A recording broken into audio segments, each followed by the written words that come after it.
भाइयों बहनों, सबसे पैसे बनाने वाली मिनिस्ट्रीज केसीआर के परिवार के हाथ में है।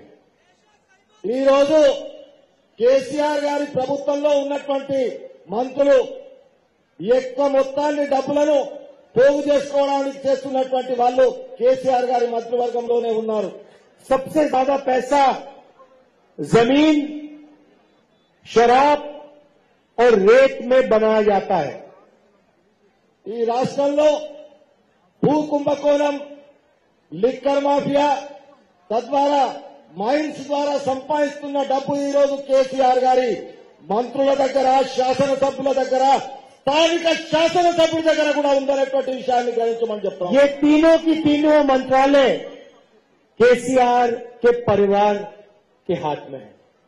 ఈ మూడు అంశాలకు సంబంధించినటువంటి ఆర్థిక వనరులన్నీ కేసీఆర్ గారి కుటుంబం, వారి తొత్తుల దగ్గర ఉందనేటువంటి విషయాన్ని మీరు గ్రహించవలసిందిగా కోరుతా ఉన్నాను। केसीआर जी, अगर आप भ्रष्ट नहीं होते तो ये तीनों के तीनों मंत्रालय आपके परिवार के हाथों में नहीं होते।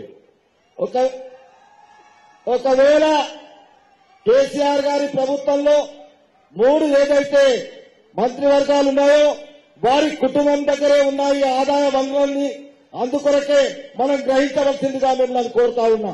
दलित बंधु स्कीम में आपके एमएलए 3 लाख रुपए का कट लेते हैं। దళిత బంధు స్కీమ్ పేరిట ఏదైతే కమిషన్ల శాసనసభ్యులు ఉన్నారో మన అందరికీ తెలిసిన విషయమే అనేటువంటి విషయాన్ని తెలియజేస్తా ఉన్నాం। आप एससी और एससी सब प्लान से पैसा डाइवर्ट करते हो।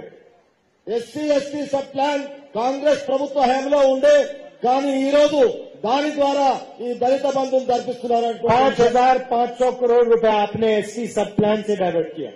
ఎస్సీ సబ్ ప్లాన్ లో 500 కోట్ల రూపాయలు పొందుపరిచినటువంటి విషయాన్ని తెలియజేస్తా ఉన్నాం। 15,500 करोड़ रुपए आपने एससी सब प्लान से डाइवर्ट किया।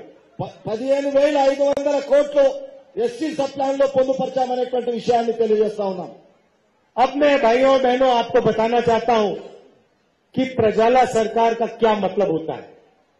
సోదర సోదరి మల్లారా, మీకు తెలియజేయదలుచుకున్నాను, ప్రజల ఏదైతే ఉందో ఈ రోజు ప్రజల ప్రభుత్వం అనేటువంటిది ఏ విధంగా ఉందో నేను తెలియజేయదలుచుకున్నా। पिछले 10 साल आपने डोराला सरकार, एक परिवार की सरकार देखी है।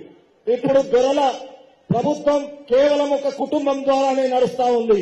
अगले 10 साल आपको प्रजाला सरकार दिखने को मिलेगी।